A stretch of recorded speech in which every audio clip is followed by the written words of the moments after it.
Ben, let's end today's news with, well, really, if you're an adult in UK, you shouldn't worry because the plan is that we simply consult our children on what we should do. Take us away.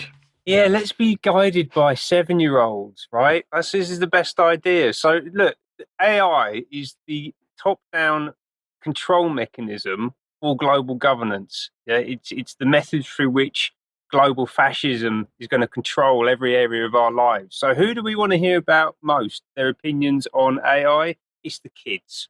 Let's find out. And everywhere we go, every time we scroll,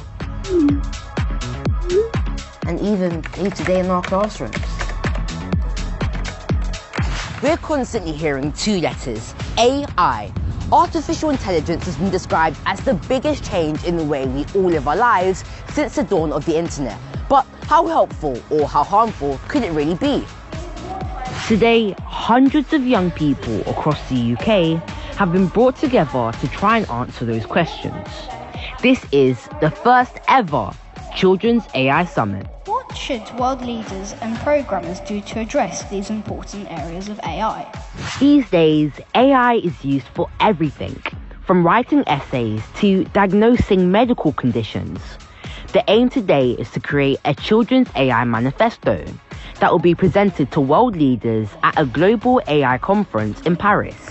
Several of the speakers here have been on research missions to examine how AI is impacting different parts of our lives, for better and for worse.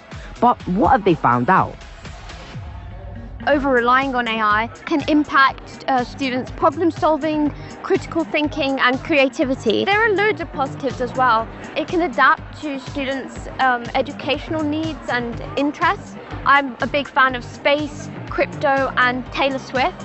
So it can use that information to create personalized learning experiences. AI uses lots of energy in order to function properly. Usually they use fossil fuels for the energy source. They have to use liquids to cool down, which means they're using more resources. If you had to have a message for the world leaders, what would you say? Maybe they could try and use more of reproducible energy, like solar energy or wind energy, to power their AI models.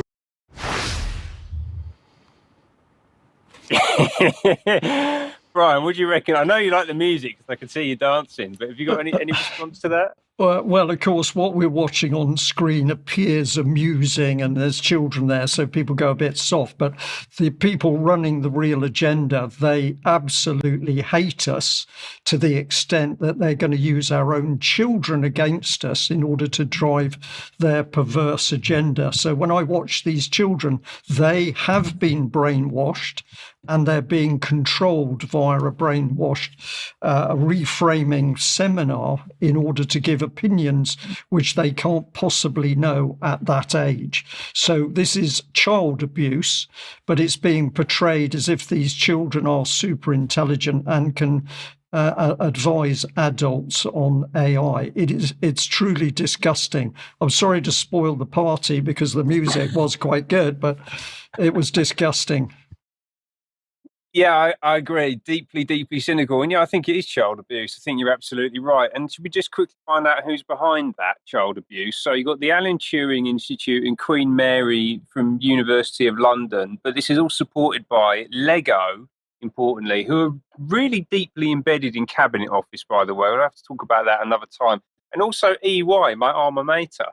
And whoever signed this off at EY, Katrina Campbell, if that was you should be ashamed of yourself, my dear. Anyway, moving on. This was the lady, Queen Mary's. This is a senior ethics fellow called Dr. Mhairi Aitken. I think I'm saying that right. Who's actually got AI in her name twice, which is quite entertaining. There's nothing ethical about what she's just done. Let's be honest. They produced this thing at the end of it, which is obviously not pre-baked, right? Because that kid, he's not really an actor, is he? Although, yeah, he is an actor. And that child at the end couldn't have been more than about 6 or 7 years old. I mean, the whole thing's absolutely hideous, isn't it? In order to usher in what? Well, let's be honest, global tyranny, because this is what was happening at the AI summit where that little board was sent to. aligning urban AI, so smart cities, and global AI governance. That's what it's all about. That's from Claudia Chalice at Democracy Next, who I'll be talking about again in the next couple of weeks. So there's no depths to which they will not stoop to push their agenda through. And thank you very much for joining me. I'll just end by saying to the audience today, wherever you are in the world, if we are to stop this nonsense, we need millions of people to lift the lid and expose it for what it is, challenge it, say no, say you're not having it, and above all, really look after your children and watch who is trying to teach them and what they are trying to teach our children, because of course the children represent the new generation, and if we lose that, we're gone. So there is a lot you can do, but challenge it. And also a last reminder today, at least, for the UK column On Location, the 5th of April, tickets going very quickly, very quickly. We're delighted to say. So if you haven't got a ticket, please get online and make that booking. We'll end there. Thanks very much for joining us today. If you're a member of UK column, stay with us for UK column Extra in just a few moments. Thank you. Bye-bye.